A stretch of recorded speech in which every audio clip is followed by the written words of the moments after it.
Penguin Random House Audio presents Listening to the Law, Reflections on the Court and Constitution by Amy Coney Barrett. Narrated by January LaVoy, with additional narration by the author.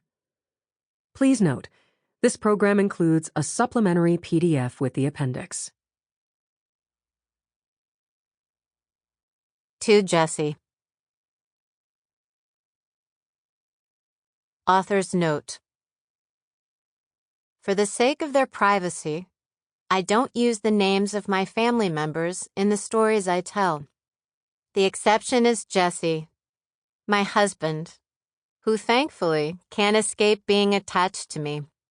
Because the court's deliberative process is confidential, I don't reveal internal conversations with other justices. I describe cases in this book, but unless I publicly dissented or the case has been overruled, I don't express a view about their soundness. Nor, of course, do I discuss political disputes or say how I might decide issues that haven't come before me. The rules of ethics generally prohibit judges from offering opinions outside the judicial process. Finally, while I have produced much academic writing over the course of my career, this book does not fall in that category.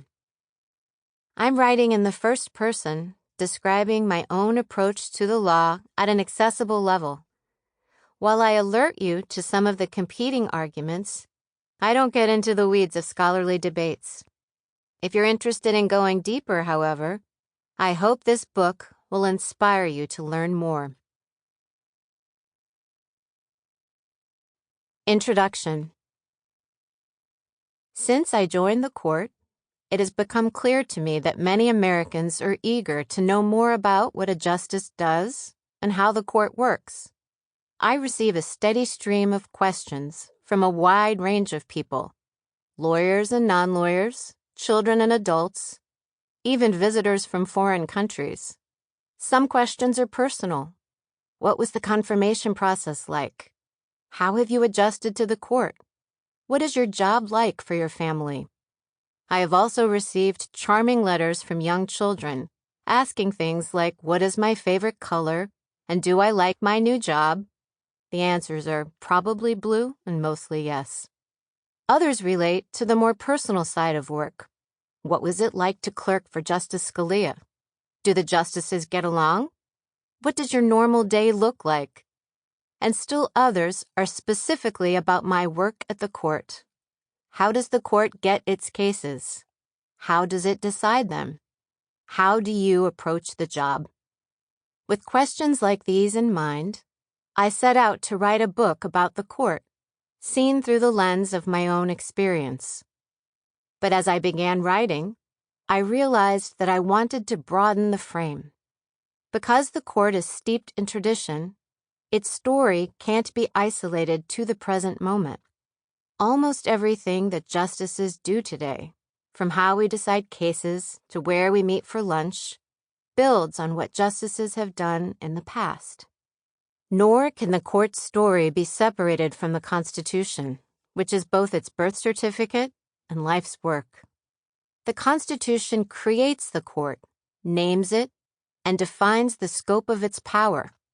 Resolving constitutional disputes has been the court's critical role for more than 2 centuries. So in the end, I chose to weave together 3 themes: the work of the court and its justices, the Constitution and its impact, and my own approach to judging.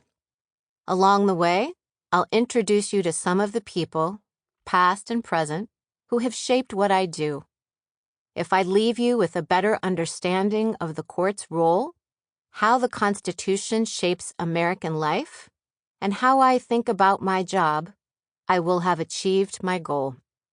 While my adult jobs, practicing lawyer, law professor, and judge, have all involved the law, this book reflects my firm belief that law is not reserved for those with legal training. I'm lucky to have a multitude of friends and family who are not lawyers, some of whom read draft chapters to let me know when my descriptions got too technical. With the benefit of their help, I hope that I've made this book accessible to anyone interested in the court, lawyers and non-lawyers alike. The business of the court affects every American, and the Constitution belongs to all of us. Though the court occupies a central place in American government, it is still a somewhat opaque institution. The process of judging, which happens behind closed doors, can seem like a mystery. It shouldn't. To give you a sense of what lies ahead, this is how I've organized the book. After sharing about my own life in the law, I proceed in 3 parts. Part 1, The Court and Its Work, relates how I think about my job, how I go about deciding cases, and how the Supreme Court fits into the bigger picture of our government. Part 2, The Constitution and the American Experience, turns to our founding document. Knowing what the Constitution says is essential to understanding what the court does. At the same time, the Constitution is more than words on a page. It came to life at a particular historical moment and has been shaped by many Americans in the years since. This part grounds the Constitution's story in the experience of its flesh and blood creators and explains how it enables Americans to live together today. Part 3, Thinking about the Law, describes my approach to interpreting the law. The Constitution is more than 2 centuries old, and federal statutes are often long and complex. On top of that, the court must apply these laws to situations that would surprise their drafters. Handling these problems in a manner that is both consistent and faithful to the law requires a plan. I tell you about mine. Chapter 1. My Life in the Law. On my desk at home, I keep a picture of my great-grandmother's small house. I didn't know my great-grandmother. She died 5 years before I was born. Nor did I ever visit the house while family lived in it. I saw it for the first time almost 10 years ago, when my siblings and I rented a party bus to take my parents on a This Is Your Life tour of New Orleans for my father's 70th birthday. As lifelong New Orleanians, my parents have a long list of places with special memories, including this house on Green Street, where my mother spent many Sunday afternoons. On a lark, we knocked on the door to see if the owners would let us peek inside. They did. The thing that struck me most was its size. Tiny. The house was a single story with a small living room, compact kitchen, and 3 bedrooms. The space seemed suitable for a small family. My great-grandmother, however, was a widow with 13 children. In a moment that must have been heart-wrenching, she discovered her pregnancy with the 13th after her husband's funeral. She purchased the house with the proceeds of her husband's life insurance policy, knowing that no one would rent to a woman living alone with such a large family. The children didn't all move in with her. One had tragically died, and the oldest few were living independently. Still, the house was bursting at the seams. While I was surveying the tight space, my mother told me that my great-grandmother had also taken in 3 relatives who needed lodging. It was the Great Depression, so everyone was struggling. And as if she didn't have enough mouths to feed, she welcomed the many homeless men traveling through the neighborhood with food on the back porch. She allowed them to sleep under her raised house until one fell asleep with a cigarette in his mouth and started a fire. After that, it was dinner only. Little wonder that my great-grandmother has legendary status in our family. Though my great-grandmother's generosity is inspiring, it's not why I keep the picture.